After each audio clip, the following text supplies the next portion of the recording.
तो क्या आप जानते हैं पकोड़े बनाने का सबसे आसान तरीका? जब इफ्तारी में टाइम कम हो तो आप ये वाले पकोड़े मिनटों में बनाकर अपनी इफ्तारी को एंजॉय कर सकते हैं। बहुत इजी रेसिपी है, बहुत टेस्टी रेसिपी है, बिल्कुल ज़बरदस्त ये पकोड़े बनकर तैयार होंगे, मिनटों में बन जाते हैं और टेस्ट भी इनका कमाल का है, बिल्कुल क्रिस्पी और परफेक्ट ये पकोड़े बनकर तैयार होंगे। आपने क्या करना है, चैनल पे नए हैं चैनल को सब्सक्राइब कर लें।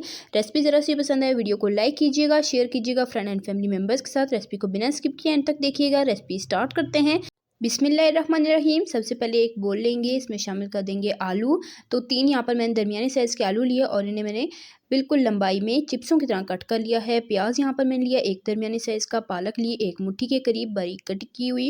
वेजिटेबल्स आप अपनी मर्ज़ी के हिसाब से ले सकते हैं, आप चाहें तो बंद गोभी भी ऐड कर सकते हैं, चाहें तो इसे पालक को स्किप भी कर सकते हैं। अब इसमें 1 कप भरकर मैंने बेसन का शामिल किया है जो कि छना हुआ है, और साथ थोड़ा-थोड़ा करके पानी शामिल करते जाएँगे और गाढ़ा सा हम पकौड़ों का मिक्सचर तैयार कर लेंगे।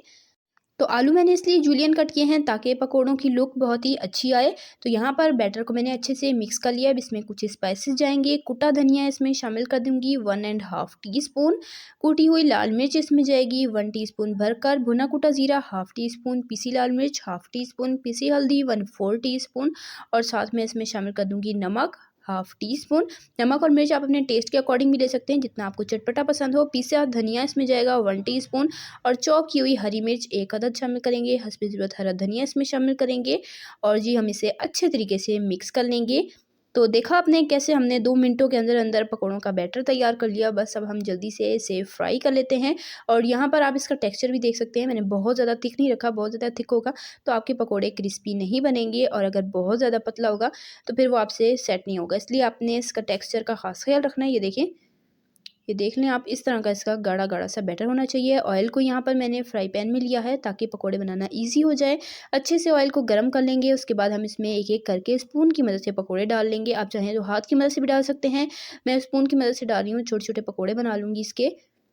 तो स्टार्टिंग में फ्लेम को मीडियम रखेंगे। मीडियम फ्लेम पर हमने 3-4 मिनट इन्हें कुक करना है। जब ये थोड़े से सेट हो जाएं, थोड़ा सा इन पर कलर आना शुरू हो, फिर आपने फ्लेम को मीडियम से थोड़ा सा तेज़ कर लेना है, और तब आपने इसे पलटते पलटते हुए गोल्डन होने तक और क्रिस्पी होने तक फ्राई कर लेना है। शुरू में आपने फ्लेम को हाई बिल्कुल नहीं रखना, वरना आपके पकौड़े बिल्कुल भी क्रिस्पी नहीं बनेंगे।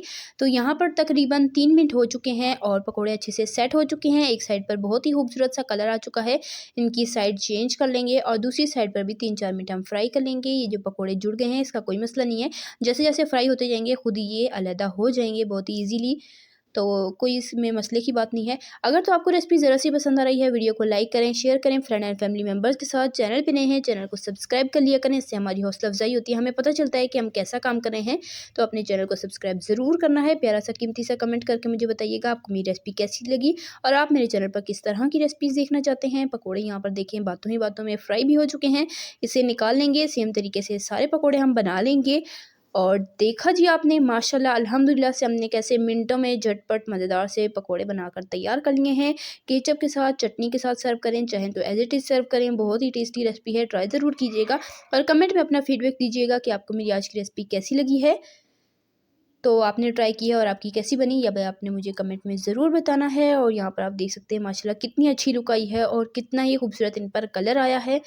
तो इसी तरह की टेस्टी यम्मी रेसिपीज़ के लिए, सिंपल इजी रेसिपीज़ के लिए, चाइनीज़ रेसिपीज़ के लिए, बेकिंग रेसिपीज़ के लिए, डिजर्ट रेसिपीज़ के लिए, रमज़ान स्पेशल रेसिपीज़ के लिए, बकरीद स्पेशल रेसिपीज़ के लिए, सिंपल इजी रेसिपीज़ के लिए, हेल्दी रेसिपीज़ के लिए, स्नैक्स रेसिपीज़ के लिए मेरे चैनल को सब्सक्राइब करें। मैं आपके लिए इसी तरह की मज़ेदार आसान सी रेसिपीज़ लाती रहती हूँ। सब्सक्राइब कर लें ताकि आप हमारी कोई भी रेसिपी मिस ना करें।